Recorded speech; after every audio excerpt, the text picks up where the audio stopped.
My name is Bryan Mack. I am or was a conductor. I'm from Florence, South Carolina.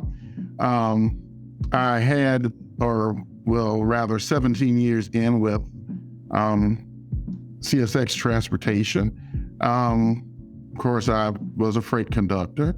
And I basically grew up here in town, of course, did other things, but railroad by necessarily training, of course, done other pursuits. But yes, I've had 17 years in transportation business, and of course, just interests include getting out, traveling, music, as well as cooking, fitness, and other things. But yes, I stand to make things better for the next generation, in addition to just being a good, decent person, leaving behind good things for others. All right. Welcome, everyone, to another episode of Working People, a podcast about the lives, jobs, dreams, and struggles of the working class today. Brought to you in partnership with In These Times magazine and the Real News Network, produced by Jules Taylor, and made possible by the support of listeners like you. Working People is a proud member of the Labor Radio Podcast Network, so if you're hungry for more worker and labor-focused shows like ours, follow the link in the show notes and go check out the other great shows in our network. And please support the work that we're doing here at Working People so we can keep growing and keep bringing y'all more important conversations every single week. You can support us by leaving a positive review on Apple Podcasts. You can share these episodes on your social media and share them with your friends, your coworkers, and your family members. And of course, the single best thing you can do to support our work is become a paid monthly subscriber on Patreon for just $5 a month.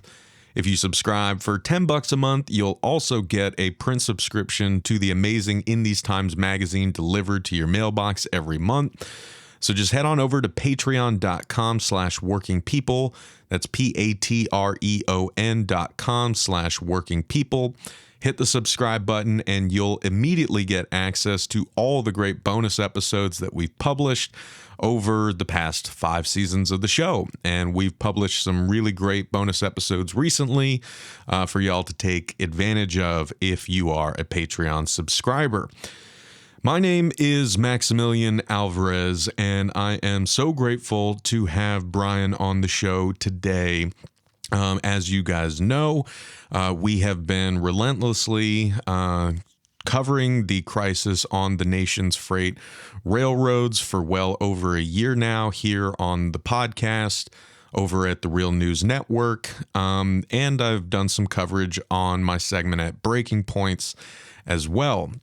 And, I'm sad to say that, a lot of the things that we've been talking about with railroaders like Bryan over the past year and a half haven't gone away, right? I mean, we saw that in the catastrophe in East Palestine, and we continue to see it in the kind of derailments that are happening all over the country, from Minnesota to California, but also just the day-to-day grind that workers, are going through, the ways that Wall Street greed and, cost cutting, profit maximizing decisions made by corporate executives have translated to constant overwork, understaffing, trains that are probably twice as long as they should be, twice as heavy as they should be. We're in a real mess here. And if you guys have been listening to the show, pretty damn well how we got into that mess, because workers like Bryan, with so many accrued years of experience on the railroads, have been telling us left and right about this. But it's important that we don't just kind of say, okay, we know that now, let's move on, right? We need to stay committed to this. We need to stay committed to railroad workers until we start seeing some real improvements in this industry, not just for the sake of workers like Bryan themselves, and that should be enough, but also for all of our sakes. Again, I mentioned East Palestine. These are the stakes of the destruction, the corporate and Wall Street led destruction of the railroads, it's all of our problem. These trains are passing through our neighborhoods, as the great Matt Weaver of Railroad Workers United told us on the show a couple weeks ago. These trains, they're not passing through the backyards of the rich, and they're passing through our backyards, right? They're passing next to our baseball fields and our schools and through our towns, right? And so we all have a stake in this. And so I'm really, really excited to get a chance to talk to Bryan more about his life and his work, and what these kind of changes to the industry have looked like from his vantage point. But before we get there, Bryan, as I was telling you, like, as we love to do on the show, we like to kind of take our time and, walk our way through, people's backstories and learn more about them and how they came to be the people they are and how they came to do the work that they do. So you mentioned that you are a local boy. So you grew up in South Carolina. Yes, I did. I grew up here. Okay. So do you got deep family roots over there? Yes, I do have family from the area. And incidentally, the town where I'm from was actually based upon the old Wilmington and Manchester Railroad, which became a part of the Atlantic Coastline Railroad, which incidentally became the Seaboard Railroad, which is now the big conglomerate, as we know, is CSX. And yes, my dad was an employee too of the company, as well as several other persons around the city, and well as friends that work for the railroad. Wow. Okay. Tell me a little more about that. So what was it like then growing up with your dad working for the railroad, and I guess like that just being like a kind of constant presence in the town that you grew up in? Well, it's interesting where we grew up, which was the north side of town. And my dad, just as a kid, my dad was a service attendant, and he was so close by the job and where our house, which they presently still live, if he had to be work at 7 and if he left house at 6:55 a.m., he still would have enough time to spare before he actually had to punch the time clock. That's how close we live by the yard. And you could hear whether passenger movements or freight or just even the switching of the conductors in the yard. You've heard it because the rail yard is so close, and the main line, which is the north-south route between the Northeast Washington, New York to Miami, Florida, going into Florida, which ran right through town. You heard those trains every day, all day, 24 hours a day. Good weather, bad weather, et cetera. So yes, it was a part of the town's makeup.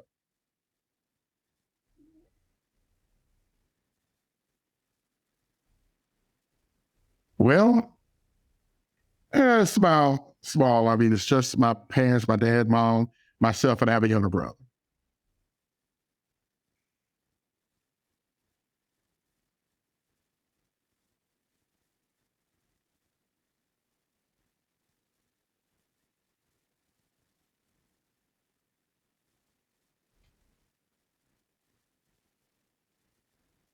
Yeah.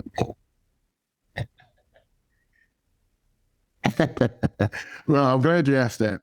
Well, knowing in a back way, my dad, when he was not, he was, well, my dad's backstory a little bit, which ties into my involvement, was my dad was a service attendant when they weren't derailments, but when they had a derailment, which Florence was one of the main service points that used the derrick crane, they had what was called the wrecker. And you would take the mechanical personnel when a derailment happened, and you would go and clean it up. And my dad was the person that actually cooked for the crews and townspeople there. That he started at 5 in the morning. He would go with the crew, and he had his own commissary with food, his own diner car, and he fed. He was the cook, and he fed the crews, townspeople, et cetera, so they could clean up the main line wherever the derailment was at. So he was gone a lot of the time. And when we would travel for vacation, my family and I, he would point out a lot of where he would go. He would point out towns or different locales. And of course, I would see him when my grandmother, his mother, she would come home by Amtrak. and he would actually have to water the train. So, of course, he would pick me up and then we'd go over to the station and, I'd see him work. And of course, he'd be in his work where again, my grandmother, when she'd come in, train pulled in, you get off, speak to her. And then my mom, who would come through, pick me up, take me home. Of course, I got a chance to see that. So I knew what was going on. But my story, I was a musician. And let's just say, well, the luck of the draw of not finding a job, you kind of find your way back because of the stable income. And you knew the compensation was decent. What kind of music did you play? I'm actually a tubist. Oh, hell yeah. How'd you get into that? Well, just going through high school, I can tell you this. I retained perfect pitch. And I started sixth grade, which it wasn't really formalized in. And long story short, I was an alto saxophonist, or saxophonist for those who are exact. And I wasn't really good at it per se. But with me retaining perfect pitch, and my band director in seventh grade decided, hey, try tuba for eighth grade. And sure enough, I locked in and played tuba. And it just sort of lined up. And I studied music. Actually, I went on and studied music and did it as a sort of way to look for an end, so to speak. But then sometimes when you're doing music and try to break certain ceilings, there weren't many people in it that looked like me. So, of course, you got to look the other ways. And it was, of course, a fun ride because the journey made me a better person. However, you still have to eat. And, of course, that's why I say stability of employment. I said, well, if it didn't work, all else, try the railroad. Mm-hmm. Yeah, man. It's I'm always so fascinated by stories like this. And I guess people who listen to the show will remember this because, it's something that I was so envious about growing up because you say you weren't very good. Trust me, brother, you can't be any worse than I am playing an instrument. And I wanted to know how to I wanted to understand music on that level so badly. And I remember I was the only one of my siblings who showed any interest in that. My sister did guitar. She's 10 years younger than I am. That was a lot later. But when it was just me and my two brothers, my mom was constantly trying to pass off her old high school flute to one of us. And it didn't take with my brother Jesse, didn't take with Zach. And so I showed some interest. And she had this big ceremony of taking her old flute down in the closet, giving it to me. And I just couldn't play it for shit. And I tried. I couldn't read music. And my poor junior high teacher, bless her, was just okay, this kid sucks, but he clearly means well. So I was always so fascinated by people who could play music and also make music. And I'm always so interested when I talk to folks like you about how music ends up becoming this kind of vector through which people find their paths in life. Just one example, I remember talking to these two great longshore workers out in Tacoma, Washington, Zach and Skiff, and their dads both worked on the docks as longshore workers. So their families knew each other. But both Bryan or Zach and Skiff, they got into punk music. And it was through touring with a punk band that they ended up coming into contact with each other. They became friends, and then they ended up going back to work on the docks together. And now they're best friends. They lead the Young Workers Caucus in the ILWU. But it was that wouldn't have happened if they hadn't taken that detour through music when they were young. So I guess in retrospect, it all works out. Right, absolutely. Well, and so you mentioned something that was really interesting, right? Where you said understandably and this is something that hits home for me as well, right? That when you look like we do, depending on when you grew up, where you grew up, certain paths are going to be open to you and certain paths aren't. And I remember interviewing another fellow railroader, Marilee Taylor, back in the fall when we were kind of in the midst of the contract fight, potentially approaching a national rail shutdown. And Marilee told me about, what it was like to kind of be one of like, a woman conductor, or she was an engineer at a time when there weren't many, women engineers. And I guess I was going to ask that about you and your dad. Like, did it feel then like the railroads were a little more open to you? Well, to answer a question about having a female employee, I received the book about the first Union Pacific engineer of color, and I was looking at the book, and I read, and it was a very good book, interesting. And I know the lady, I think she lives out, I think in Nebraska or someplace. Well, incidentally, I work with a colleague, and she actually is still with CSX. She actually went back home, and we actually worked together. And she was a woman of color. It was one of, on the division, I worked out of Florence division at one time. There were three, maybe four Black women conductors. We had one out of our terminal, which is Hamlet. Then there was two that were down in Abbeville. Actually, it was three, but one, of course, one doesn't work. And the other two, I'm not sure. One I know is working, another one is. And two were Black women. One was a white lady. And incidentally, you do have a few, but as far as just getting in and trying to know how many of your colleagues you have, I've looked at it, and of course, they're the local guys, but I try to look at it as just you're having people that are doing the work and able to do the work at a competent level.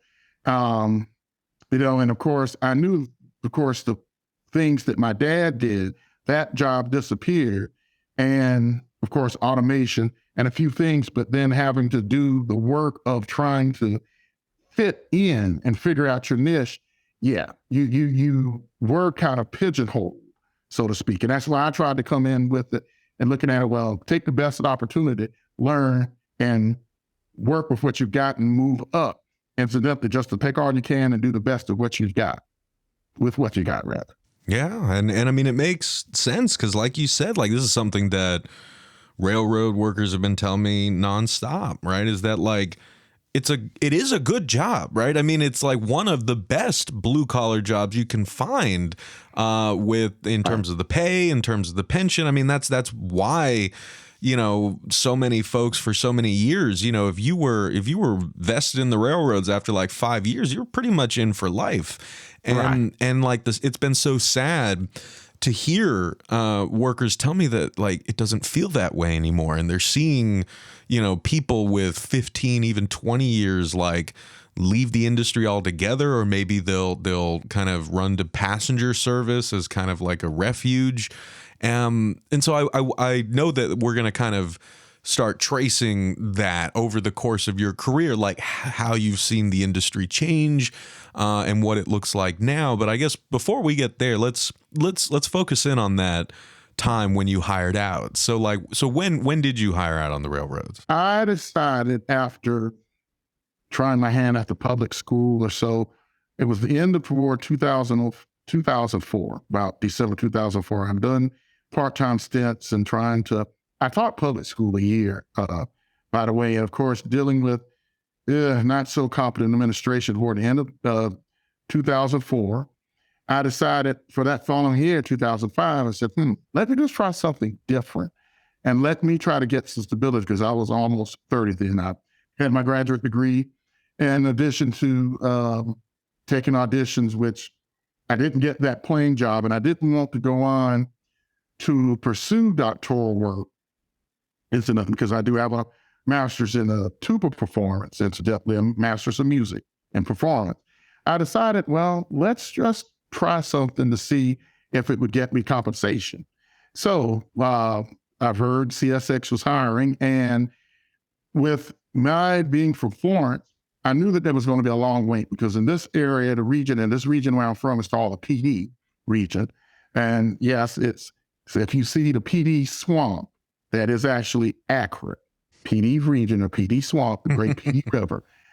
Florence was basically based off of that. And of course, the surrounding towns, Dillon, Marion, et cetera, the I-95 corridor, northeastern South Carolina, that is a big part of it. And I decided to give it a try. So what I had to do, instead of looking at Florence, I wound up hiring, and they were looking for conductors in Charlotte, North Carolina. So I was familiar with the town because I played with the orchestra. Yes, I had a good relationship with the Charlotte Symphony. So I decided, well, hey, go ahead and give Charlotte a try. It's a big town. And hey, if you can make some money and do it, why not? So I went to Richmond, Virginia in May. And I took the exam that was offered, and it was a program personality test. And it was a local hotel up there in Richmond, Virginia, one evening. I think it was a Monday or Tuesday evening, I believe. And anyhow, I took it, and it was proctored about 8 o'clock. Took it that evening. And I was okay. So when I got done, I decided, okay, we'll go back home. And I drove down to Fayetteville, incidentally, that night, got a little tired and stayed with a relative. So found out they accepted me. Then went to training in June. And from June to about July, I was in Jacksonville, Florida, University of North Florida. We trained there. And we learned the basics. They quizzed us and gave us testing. Then we went on the field training to Charlotte, North Carolina. Well, we went to Atlanta went to Atlanta at the READY Institute, which is acronym for Railroad Education Development Institute. And I had actually pretty decent instructors, and instructors at University of North Florida were good too. And from there, spent 2 weeks in Atlanta. And then the 1st of August, I went on the job training in Charlotte at Panoka Yard. And from the end of August to September to mid-October, I trained, and then I became a promoted conductor. So that was my first start on the railroad in Charlotte, North Carolina. Man, well, all right, take me back to that time. Like set the scene here. So you just got, you just gone down to Atlanta. You got your training. Now you're coming back up. You're stepping into the train yard. Like, I guess, like, what was it like for you in those first few weeks and months? Like, just getting accustomed to that job, because I even though we've talked to so many railroaders over the past year, like, I still feel like I'm constantly learning new things about what you guys do every day. So, like, I guess just for listeners who have never been on that side of the railroads, like, yeah, take us through that. Like, what did it look like? What did a typical week look like? What kind of goes into that job, and how were you as a young, as just starting out in the industry? Like, how were you adapting to all of that? Well, when realizing, and of course, I'm acutely aware now the differences, seeing passenger service, i.e., which it may be intercity service, which is Amtrak, versus a commuter railroad, let's say Southeastern Pennsylvania Transit Authority, SEPTA in Pennsylvania, the Metro Transit Authority or Metro in Chicago, New York's transit, or the MBTA, Massachusetts Bay Area Transit Authority, or Los Angeles Metrolink, or the varying agencies. There's a difference in that. And then you have freight, which, of course, well, it was 8 carriers, and I've seen it dwindle even through my lifetime. I'm familiar with freight operations, and of course, I'm familiar with passenger operations. So Florence, of course, has its north-south trains, as well as the dedicated freight runs, i.e. intermodal. So you kind of see the people stepping up and riding. Now, to debunk the myth of, hey, that railroad gets over and ride all day, all night, that was quickly dismissed, because as I trained, I started learning the basics of showing up for work, and then learning about changing a knuckle, which is a part of a rail car, which I've done it a few times, but you don't look forward to it. But I also learned about switching. And that came later. But my time when I first went to Charlotte, it was not glamorous at all. And I learned that quickly. So yeah, it changed my perspective in terms of going to work and getting up on the engine and going 100 miles, waving, sticking my hand out the window, waving at kids. No. That was nothing of the sort. It was nothing of the sort. No, when I got to Charlotte after my training periods in Atlanta and Jacksonville, oh man, you worked in the freight yard and you basically flat switched, which is the term of moving cars around, a crew, and we were switchman, foreman, and we were 3-man crew then. Switchman, foreman, and it was engineer.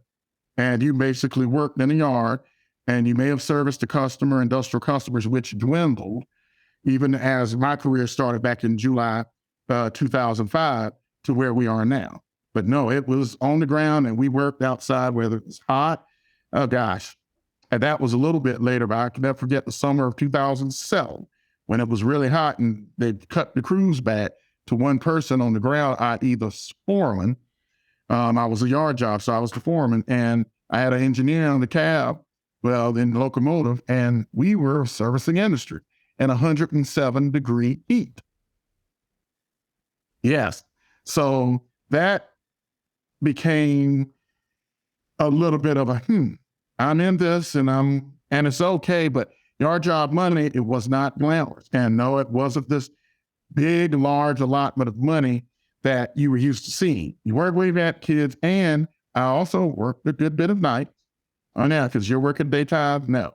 You're going to work a lot of, graveyard shift, so to speak, or nighttime, because a lot of the railroading happens at night, as well as bad weather, inclement weather. So you kind of get used to it. I was fortunate, and I really do appreciate the fact that I did work with men that knew how to switch. And there's an art that you have to keep yourself safe, but they give you the list and tell you what cars they want, what track, and they tell you to order, and you have to know how to comprehend that, keep yourself safe, follow the rules, but also you have to have a sense of, knowing what to do and be responsible. And at the time, there was another person working with you, because I trained with two other people on the ground in addition to the engineer, but then that was cut down to one person. And they were good people, but again, as anything goes with time, of course, automation and cutbacks and greed, it changed the dynamic eventually. Man, again, just like it never gets easier hearing people like you tell me about that. And I want to talk about those cuts in 1 second, but just since you've had this experience, right? Like, so, my day job, I'm the editor-in-chief of the Real News Network here in Baltimore, right? So I do this podcast independently, but, mainly I focus on the reporting that we do there. And we just published a really great, essay by a carman, a guy who's worked nearly 20 years as a carman.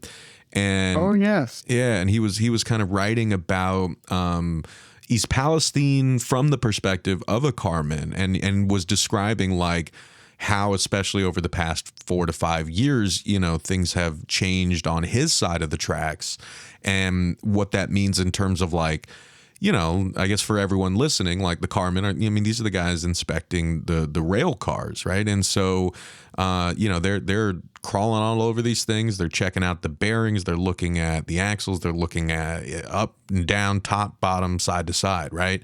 And so with these cuts, every year you have fewer guys who are tasked with checking more cars in less time, right? And so and then you have this kind of philosophy from management that it's like, if you bad order a car and send it to the repair shop, you're costing the company money. And so obviously the incentive for you is going to be, well, I don't want to get, chewed out for sending cars to get repaired. So I'm going to, and also I'm under the gun and, just have an impossible workload. So naturally anyone is going to kind of fall into the kind of process of things where you're actually not able to take as much time as you want to check those cars. Things are going to kind of fall through the cracks, and that's sadly what we are seeing more frequently. And so again, I want to get to the cuts, what that looked like on your side, and what that translates to on the day-to-day side of the railroads, but just since you were there on the ground, I was wondering if you could just give listeners and myself like more of a sense of like that ecosystem, right? Because I think like all last year when we were reporting on the contract fights and we were going through, the presidential emergency board, the kind of national federal mediator, we were talking about a potential rail shutdown in September and then another one in December. A lot of the focus, understandably, tended to go towards like the conductors and the engineers, right? Because those are the people that most of us kind of think about when we think about the railroads. But what I hope we contributed to was getting people to understand that like there are a lot of people doing a lot of essential jobs to make the railroads happen. You got like just, and that's why you have all these different unions representing different workers on the railroads. And so I was wondering if you could just sort of like give the newbies or the people who don't see that side of the railroads, like a little more of a sense of like what it looks like there in the yard. Like who are the different folks out there who aren't the conductors and engineers kind of working in the terminal? And well, that I'm going to spread that over two main places where I work, because I started my career in Charlotte, North Carolina, and I wound up working over to Hamlet, North Carolina. All right. So with the same company, CSX, when I hired out in Charlotte, you had, I think it was 8 or 9 car inspectors, and they were good guys to work with. And basically, we interact with the car inspectors. They did the brake test. And again, they checked the brakes on the cars. And we, the conductors, the ground crew, so to speak, the switchman foreman, we knew they locked out the track and locked out the locomotive, and they did the testing of the cars. Again, that was the ecosystem. And we had a repair shop. And we, respected each other's craft, so to speak. And we knew that the numbers with some of the guys they hired out pre-1985, and that was a definite year for the contracts because, again, they were protected workers versus someone after 1985. And yeah, that's another thing within itself. But we knew the older school guys, and they knew their jobs, and they could tell you stories. And again, we appreciated that mentorship. And again, Panoka Yard was small, but Charlotte, being the city that it is growing, the intermodal business picked up. So again, we knew that there were grumblings about wanting to do away with the size of the crew. So they did cut the number of people working on the ground from a switchman foreman to a foreman. And the car inspectors, when somebody retired, you knew basically as that person retired, you might not fill in that vacancy. So that was Charlotte. And again, the Great Recession back 2008, 2009. Oh, it was bad and brutal. I mean, cutbacks. I lost my seniority. So I want to stay into the business. And again, I was not able to leave necessarily on my accord because, again, the recession.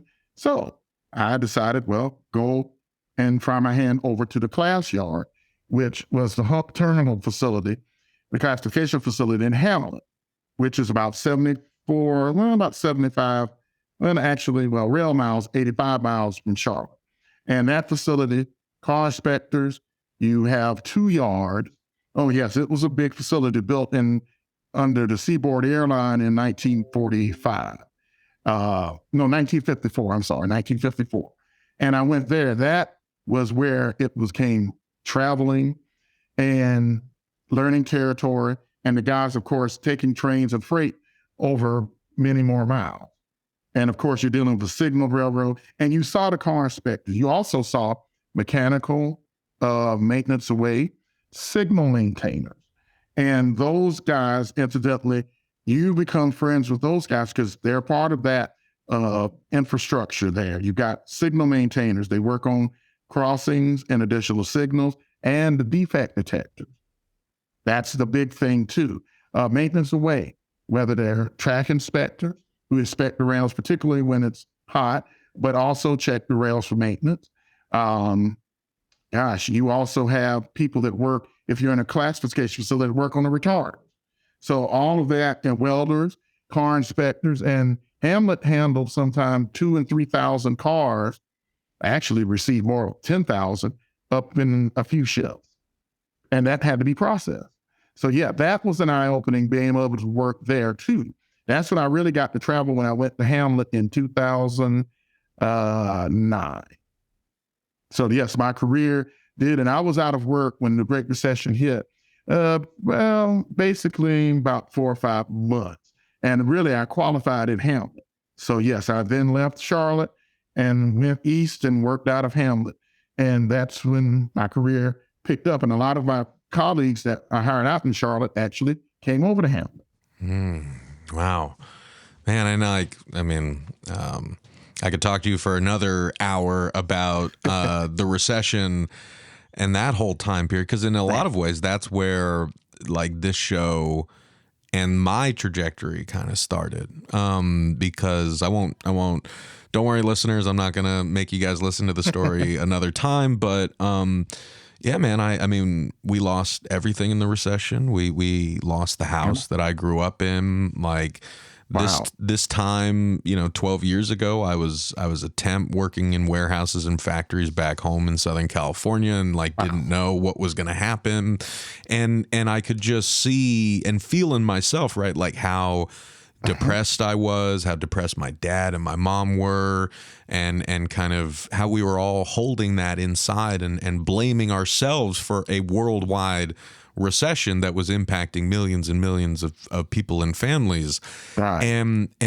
So the first person that I ever interviewed for this show was my dad, Jesus Alvarez, because I wanted to try to get him to talk about that stuff. And then we ended up talking for like almost 3 hours about his life, about, becoming a citizen, meeting my mom, building a family, and then just so much blowing up and disappearing in the recession and all that stuff. And I'm constantly reminded every time, we do another episode of just how important it is for us to provide space for each other to kind of talk about this stuff and to share our stories and to remind ourselves that our stories are important and deserve to be shared, right? And folks like you, I mean, you have so much knowledge and experience and so many incredible stories. It's like, why don't we talk about that more? It drives me nuts. But like, I mean, that's kind of, I guess I just wanted to point that out, because it's like both of our paths like kind of intertwine at that historical moment. So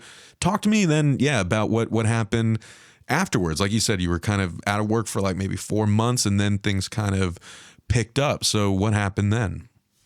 Well, when I was cut off out of Charlotte, it basically, and you could see it happening, because we saw where the company overhired, and yet the freight that was coming into the yard wasn't much. And then you just hearing about the news, because I'm the type, of course, I listen to a lot of broadcast news. I'm not going to say I'm a news junkie, but I am aware of, National Public Radio and the big 3 or so media outlets, et cetera, et cetera. And we knew that things were a bit different from the customers and the cars coming in. So about 2008, it just started a little cuts. And you don't think about it, but when it does happen, I'm going to say when Lehman Brothers, and that was the biggie. But that happened about 2008, 2009 or so. Well, 2008. That really was the island, because from there, each week, somebody was cut off or somebody was back. And we have agreements, flowing back to being a conductor, because to get to become a locomotive engineer, now you have to start out as a conductor, and then you then get promoted or get called to engine service training school. And if you were an engineer and there's no slot, then if they don't use you as a locomotive engineer, then you go back to being a conductor. And the engineers that had time that were above me, because I came in, I had 2 or 3 years, about 2008 or 2008. Well, they who had already about 8, 9, or 10 years, a lot of those men who were actually, and yes, they were male, that were operating locomotives, they became conductors again. So that basically pushes me or someone with lower seniority out. We had guys that were training and they actually were forced out, and some of them were able to survive. A lot of us went to the classification yard when it was, get in where you fit in. So I got cut off, and myself, my last days were December 2008. And I knew a good friend of mine who I actually spoke to yesterday. He was cut off right before Christmas, December 15th or so. Yeah, was cut off at his job. I was able to hold on because my seniority, he's the man below me. I held on right until January 9th. And I'll never forget my last day working when my seniority ran out. I worked the job 322 in the yard. Oh man, it was cold that night. It was, I think the low temperature was 9. And I've had to get out and work. And the guy who should have worked the job, he called out. So I went in and I was like, man, I'm going to end my career working a cold job. And of course, hey, go in and you do it. And I went in that, and it was, it was a Monday or Tuesday. It was one of those days in the week. And I went in and I got my call because he used to call you on the phone. And after I was done, I came in and it told me I was displaced. And that was it. So here I am in my apartment. I decided, oh gosh, what I'm going to do? And I'm paying month-to-month rent, which is expensive. So I said, well, put my stuff in the storage. And I went back home to Florence. My folks didn't know, and that was another thing in itself. But I said, well, let me try Hamlet, North Carolina, which was the classification facility. And they went through their share of cutbacks too, of course, because then those following months, so 2009, I was able to actually not work there in the yard, but there was an outline point switcher job, which was under the jurisdiction of Hamlet, which I, followed or trained on. And nobody really wanted that job because it was closer to my house versus North Carolina. And again, I live in South Carolina, but yet to go to work, I drove from where I'm at currently, drive about an hour and a half, close to 75 miles just to go to work. So no, you knew what was going on, but then you said, well, I wanted to keep the job. I want to keep the benefits. Drawing the railroad unemployment's not glamorous. But no, I went in and I did that, and it was a job, but I realized I stayed in with it. And the following year, because I was able to stick around enough and I worked out of Hamlet enough, I made a pact with my folks to go back and forth, and I did. Because I had to qualify on like 2,200 miles of territory. Oh yes, I had to get on a freight train or what have you and go to outlying points, Abbeville, Greenwood, South Carolina, Bostic, North Carolina. Oh gosh, up the Rocky Mountain, North Carolina. Eventually extended an interprovincial run to Charleston, but Florence, going through Florence down to Charleston. You're going to those places, Andrews, South Carolina, Wilmington, North Carolina. Well, yes, you will work those places as outline point jobs. So no, it was a lot there to do, and you grew up. But then one thing I can say, and to put a good spin on it, is when I learned how to flat switch, it was much, much easier for me to be able to take those skills and to work around equipment, because I felt then on the line of road, hey, I knew how to do this.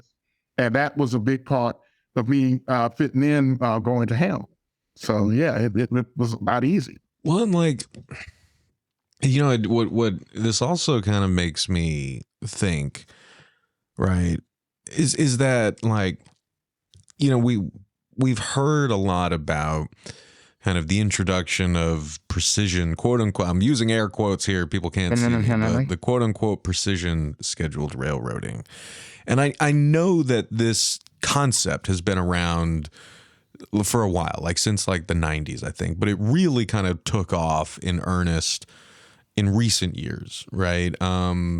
Across like the different major rail carriers. But it sounds like, even just like from what you've been describing, like, that those changes, right, that really got supercharged by the introduction of precision scheduled railroading, which, I mean, we don't have to get all into that. But I guess, again, just for listeners to refresh your memory, right? I mean, what folks have told us is that like this is just kind of the industry generated term for the entire kind of Wall Street led philosophy of cutting the operating ratio every year, no matter what, right? So cutting labor costs like cutting investment in track maintenance and preventative inspection and all, like, you know, making sure that every department is fully staffed, so on and so forth. So like instead of doing that, just chopping costs, quote unquote, left and right, reducing the crew sizes on the train, reducing the crew sizes in the yard, reducing the maintenance of way crews, and so on and so forth. And every year just getting that operating ratio down so that you're spending less while, you know, like you're making the cars longer. You know, as we already know, a lot of freight gets moved in the country, and that's the only way it can be moved. Like you can't just unload all of that onto the highways. So there are a lot of shippers, a lot of customers who have no choice but to use the railroads, and the railroads know that. So they kind of have a captive market. And so what they learned was they could just charge what they want. You know, they could have a chokehold on the supply chain. They could keep cutting, you know, their staff and piling more work onto fewer workers. All the while, like the industry is more profitable than it's ever been. We're talking billions and billions and billions of dollars here in profits, stock buybacks, shareholder dividends, executive salaries, all that crap.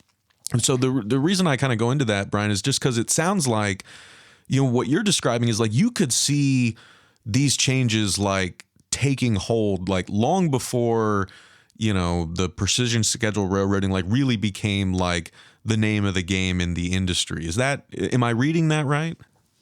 Yes, you are. And all right, I could go back to my days in Charlotte for a sec. About 2007. Well, there was and it was actually defeated. It was the Children's Fund, I believe. The Children's Fund was a hedge fund that was wanting to take over CSX's operation. And basically, they were going to start the strip back, so to speak, of operations because, again, the company didn't make a lot of investments previously in the 90s into their infrastructure. Whether it be locomotives or track, et cetera. And I have to say, after the big Conrail merger, Michael Ward and the management group at the time did invest back into the locomotives. They invested back into fixing the track. And it was successful. It really was. However, you could see that you heard about the cutbacks on other places. And yes, we knew who Ewing Hunter Harrison was, but we didn't think that it was going to just change or take hold. We just knew that, hey, the trajectory was going to be big and bright. You know, Michael Ward was the CSX CEO before Ewing Harrison. Yes, we were expecting good things. And yes, we knew that there were tips back as far back as 2008. The Children's Fund did do that, but that was thwarted off because people voted against that. But you fast forward to the 2016, 2017, and again, in comes, you know, the elections and Ewing Harrison and all of that. And I think he was able to get influence because, again, he lived in Florida. And of course, I think he was a member of Marinago's club. That inner sanctuary, that sanctum, right, with all those people. So he had the captive ear, so to speak, of future presidential candidates. So, well, and so what did that look like for you on the job? Like as this stuff really started to take hold? Oh, it was bad. We started seeing that, oh gosh, they've made this change, but then we realized, well, wait a sec. If you don't have the X number of people there running and you're going to make the yard a flat switching yard, it takes time to do that and you didn't have enough people to do the work. How are you going to make this? It's almost like you're pulling cars out of the air, but yet you don't have the people to manufacture them or to make just anything, or so to speak. I've heard the term pulling hen's teeth. It's almost seemed too good to be true. And yet we noticed the cutback. Then we noticed the people that were laid off. Then we noticed the discipline. And I have to say, the whole crush with management, oh gosh.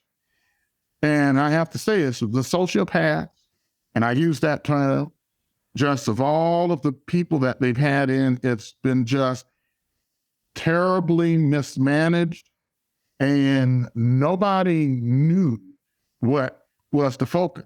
Nobody knew what's the focus. Customers were mad. Oh gosh, I worked a local switcher, and the customers were just irate at all the changes, and people quit. Oh, it was terrible. So one of the biggest fiascos the country, or even myself, or the industry could ever experience.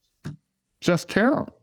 Man, I'm so sorry to hear that. I mean, I really, really am. And I mean, I can only imagine, given all of that, what it was like for you and your fellow railroaders to sort of watch, I guess, the media and the response from the media and the politicians and even the public for a lot of like last year when, as we've already mentioned, right, the kind of high stakes contract negotiations between the 12 different unions representing over 15,000 rail workers and the freight carriers, the class ones, like all of that came to a head, even though at that point we were like 3 years into the contract negotiation. So it's not like this had just come from nowhere. It's just a lot of us on the outside just didn't know about it or just weren't paying attention. And I mean, I hope that more people, and I know that more people are paying attention now, which is a positive, but I wanted to just ask, like, what was it like for you, I guess, like kind of as a railroader, like watching kind of your contract fight either be ignored, or then when it was finally kind of covered last year, like the kind of coverage it was getting? Like, what do you think maybe folks in the public weren't seeing and weren't hearing about when the rest of the kind of national media started paying attention to the crisis on the railroads? I think a lot of people didn't realize that with the unions and the job of the railroad, it's a structured way of how you are supposed to deal with contracts, but also the fact that worker input or employee input was never great. And the leverage was always going to be for the carrier, so to speak. A lot of people didn't understand that the days off we didn't have. I worked my career primarily off the extra board. And again, when they cut the extra board back to the point that I didn't stand to work in Hamlet, I had to look to outline point job, which incidentally was controlled by another set of so-called management, so-called professionals, and I use that term very strongly there, so-called, but no, the customers weren't getting the service, and it was just the public didn't understand. When outcry started coming about the service of the train, we knew that they were trying to do more with less, but we also knew the trains weren't getting across. You didn't have the crews, the personnel. The people, general public, didn't know about how we worked or didn't work. The extra board is on call. The public doesn't know about that. And also, when I think the general public will understand, the railroad have their own governing bodies and own structures. And to strike, no, that's illegal. They didn't understand that. And no, a lot of what should have happened didn't. And this whole thing with the contract negotiation, we wondered, and it showed who was on our work on the side of the rank and file, so to speak, which, hey, wasn't big. This is even some of the politicians that we thought were on our side. So no, it still not good. Well, and I mean, I think it bears repeating, right? That after what happened, right? Let us not forget, we quote unquote averted a potential rail shutdown in September because we were approaching the end of the cooling off period. after the Presidential Emergency Board had released its report in August, which meant that after the end of that period, then legally strikes could occur or lockouts initiated by the carriers could occur. And then, there was this kind of closed door 11th hour bargaining session involving Secretary of Labor Marty Walsh, Pete Buttigieg, and everyone, in the kind of contract negotiating war room. And so we got this kind of like tentative agreement that was kicked back to the membership. There were different kind of timelines for different unions to vote on that, yada, yada, yada. So anyway, like I'm paving over a lot here, but again, folks have heard us kind of cover this over the past year and a half. I just want to kind of make sure that everyone's remembering the timeline. So then we were walking our way up to, the end of November. It was looking like, there were still, a lot of members in the unions who were understandably dissatisfied with the contents of that tentative agreement, were prepared to vote it down or had already voted it down. It was looking like a potential strike could occur in early December. And, Joe Biden urged Congress to force that contract down workers' throats. Everyone in D.C. congratulated themselves on saving Christmas and averting a national rail shutdown, while essentially giving these rail carriers who have destroyed the supply chain and the workers who make it run everything they fucking wanted, pardon my French. And so, like, I was staring at this and I was like, well, what incentive do the carriers have to change? Like, none, because if they know that this is what whoever's in the White House, whoever's in Congress, like they did last year, like they did back in the early 90s, they're going to be that ace in the hole for the carriers, and they're going to force workers to kind of accept a contract that they don't want to. And so I wanted to ask, like, from your vantage point, like, what has it been like for you and your coworkers after that whole debacle? Like, because I think if we hadn't had the catastrophe of the Norfolk Southern derailment in East Palestine, like, this wouldn't be on anyone's radar. It's just like, because such a horrific event happened and now the public's attention is on this stuff again, and they're realizing that in fact these derailments happen quite frequently and there are reasons for that and that we should be looking at and actually addressing. But if we hadn't had that, I don't know if anyone would still be kind of invested in this as much as they should be. So I just wanted to ask, for you personally and for, railroad workers in general that you've known and been talking to, like, what has it been like since that whole shit show at the end of November and early December last year? Well, I know for a fact there's a lot of displeasure with the agreement.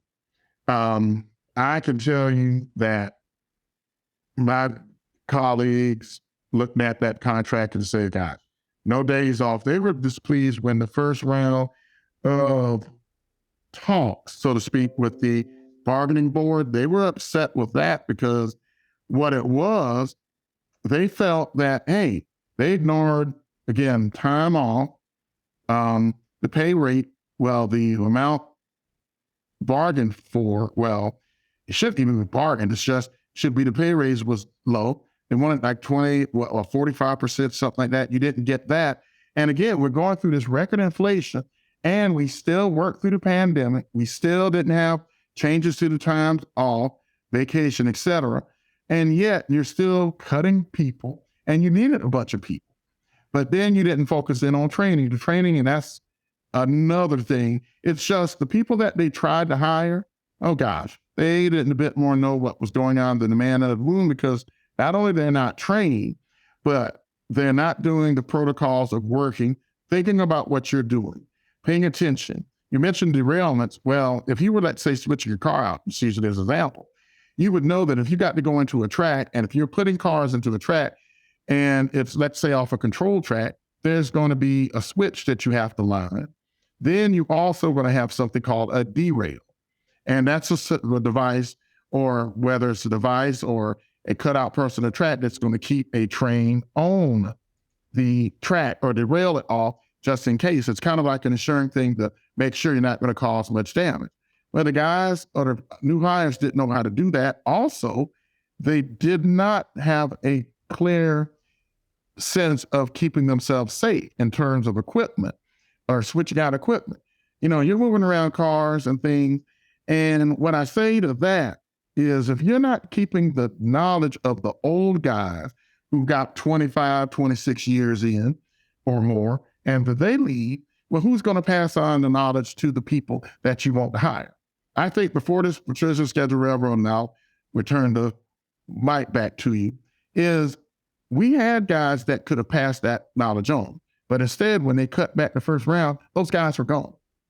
You won't get those guys back. And of course, that is a travesty in itself. And no, we're not pleased. A lot of my friends and colleagues are just saying, hey, when we went retirement, that's it. They wouldn't recommend anyone. And we don't want to see people on fatality. That's what we want to avoid. We don't want to see that. We want you to go home the same way you came to work, in one piece, and with your job, of course. You didn't tear nothing up. You didn't hurt anybody. That's what we want to do when we're working. And no, we think that was all thrown out for naught, whether it was the politicians who don't understand anything or the general public who was just held out there, or the carriers who are only looking at their stock buyback to some rich person who doesn't do any work. That is the biggest thing I think we've gotten out of. We figure, well, who's our friends? Who pulls for us? Nationalization, I think, is one thing that might happen. But yeah, who's pulling for the rail employees? That's what we're wondering. Well, geez, I think that you said it all there, man. And I really, really hope that folks who are listening to this, right, kind of understand that, as I said earlier, like, we have a role to play here. Like, we have to keep our attention focused on this. We have to keep demanding accountability for, what these companies and their, greedy shareholders and executives have done to this vital workforce, what they've done to our supply chain, and what they've done to put, our communities and communities like East Palestine at hazard because of, their relentless greed and their relentless kind of need to boost their operating ratio, so on and so forth. But, I also wanted to, before we let you go, man, I wanted to ask about kind of what's been going on with your working career specifically of late, because I know that you are kind of dealing with some real bullshit, pardon my French, and I wanted to ask if you could tell us a bit more about that, and especially like what folks listening to this can do to show solidarity with you and to support you. Okay, well, my thing is, if you don't know, I was basically purportedly by arbitration dismissed because I violated safety rules. And I'll tell you, a lot of the railroad Class 1 carriers, if you looked at their managers, they are some of the worst people. And you would wonder, how did they get their job? Sociopaths that you could find. If the top level executives that I'm talking about, with their background, their so-called education or lack of education, who they are, if you would talk to them, seeing who they're basically towing the line of the people that have the railroads in, also that want to do the precision PSR. But also you're dealing with people and all of the isms. Nepotism is bad. Bigotry is bad. Racism is bad. I could truthfully say for myself, with the credentials I had, and I knew the management corps that I dealt with on the division, they were all white, male, and they were ignorant. And they felt that I, myself, was a threat because I came in, some of the stuff that I did, going above and beyond, even get the equipment to work. And, even I've dealt with a few bad managers that were actually female too, that basically you hired people not because of what they knew, but because they were your buddy. And if you're seeing that in the field, imagine what headquarters has. So no, I've been out of work and I fought it with the union. I hadn't worked since May 2021. So yes, I was dismissed, of course, trying to fight that, and then arbitration says otherwise. And it was an error. It was an error of harassment for the Black employee. Oh yes, certain ones were protected years ago with certain suits and settlements that they couldn't talk about. And remember this: the non-disclosure agreement, or NDA, that is common, very, very common, particularly with CSX. Start asking, well, how do you hire? What are your credentials for getting someone into the railroad? Then you're going to ask yourself, to the general public, well, how does this person respond well to somebody? When you hear the spokesperson, you're not actually talking to that manager who makes the decision. You're not talking to chief of operations. They're held up someplace. They're not answering to you, the public, who are doing the real, who the beneficiaries of the service. And what I can say is we think diversity is good, but when it looks down the industry like the railroad, there's a lot of peeling back of the layers of the onion, so to speak. When you see that, that's what needs to happen. I think myself, and I know some of my colleagues are working, and again, I knew I was singled out because, again, when you're dealing with people and their particular perceptions, racism, bigotry, et cetera, you're dealing with people that are threatened by someone that not only knows what they're doing, but also someone that's going to go against the management, or someone that's going to just call it out, hey, this isn't right. And I really do think that a lot of what happened that could make it better for not just myself, for someone, is the public need to know, say, hey, we need to call this out.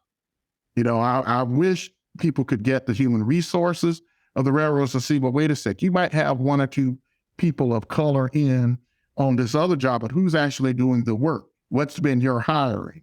What have you done? I think that's really one of the worst things. And you can see it. Oh yeah, CSX, Norfolk Southern, but yeah, Fortress Jacksonville, so to speak.